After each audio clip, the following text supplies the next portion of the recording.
नहीं कहा कि तुम्हारी पत्नी का संकल्प पुत्री का था, अपितु उसी कन्या को पुत्र बना दिया अपने संकल्प से, और उसी का नाम हुआ सुदुम्न। सुदुम्न जो है बड़ा होने पर शिकार के लिए जंगल गया और उस स्थान पर पहुंच गया जहां जिस स्थान पर कभी भगवान शंकर पार्वती का विवाह चल रहा था। उस समय कुछ ऋषि मुनि लोग पहुंच गए। मैया पार्वती को थोड़ा शर्म आई, लज्जा आई, प्रभु दुनिया रहने के लिए अपना एक छप्पर घर बनाती है, एक आप ही हो जिसका कोई घर नहीं। भगवान शंकर ने कहा ये संसार ही मेरा घर है देवी, आसमान ही हमारे घर का छत है, संसार में रहने वाले समस्त प्राणी ही हमारे संतान हैं, कहाँ घर बना। लेकिन उस स्थान को श्रापित कर दिया भगवान शंकर ने, आज के बाद इस स्थान पर कोई पुरुष नहीं आएगा, और जो पुरुष आएगा भी वो स्त्री रूप में परिवर्तित हो जाएगा, स्त्रियों से स्त्रियों का कोई लज्जा नहीं। उसी स्थान पर पहुंच गया सुदुम्न, और तुरंत जो है उसके घोड़े उसके सैनिक वो स्वयं स्त्री रूप में परिणित हुआ। उसको आकर के दूध ले गए, सुंदरी समझ करके उससे पुत्र जन्म लेता है पुरूरवा। आगे चल करके इसी सूर्य वंश में बहुत सारे राजा हुए, नभग हुए, नाभाग हुए।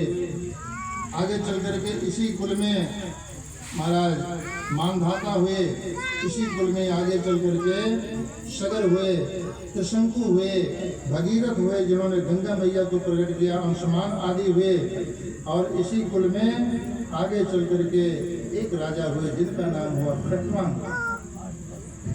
खट्वांगाद दीर्घ बाहुश्च रघुस्तस्मात् कृतश्रवा अजस्ततो महाराजस्तस्माद् दशरथो भवत्। राजा खट्वांग हुए, उनके पुत्र हुए दीर्घबाहु के परम यशस्वी पुत्र रघु के हुए अज, और अज के पुत्र हुए महाराज चक्रवर्ती सम्राट। अरे अवधपुरी रघुकुल मणि राघो, अवधपुरी रघुकुल मणि राघो।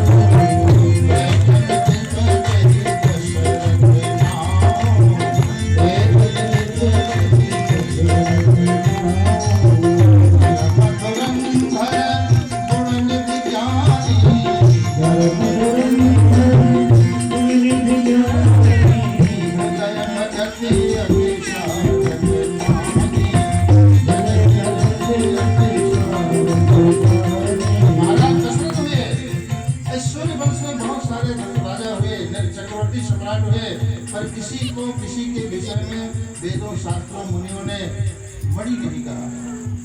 पर महाराज दशरथ को मणि शब्द से संबोधन क्यों? क्योंकि चाहे जितना बड़ा कोई राजा हुआ हो, चाहे कोई गंगा को लाया हो, चाहे किसी ने गाय की रक्षा की हो, चाहे किसी ने यज्ञ की हो, परंतु धन्य है महाराज दशरथ जिन्होंने उस असीम को इस सीमित धरती पर ला करके उतार दिया भगवान नारायण को भी, इसलिए ये मणि कहलाए। लेकिन इस जगत में सबके जीवन में कुछ न कुछ कमी अभी चर्चा हुई है। महाराज दशरथ को राजमहल के आंगन में टहलते हुए और अपने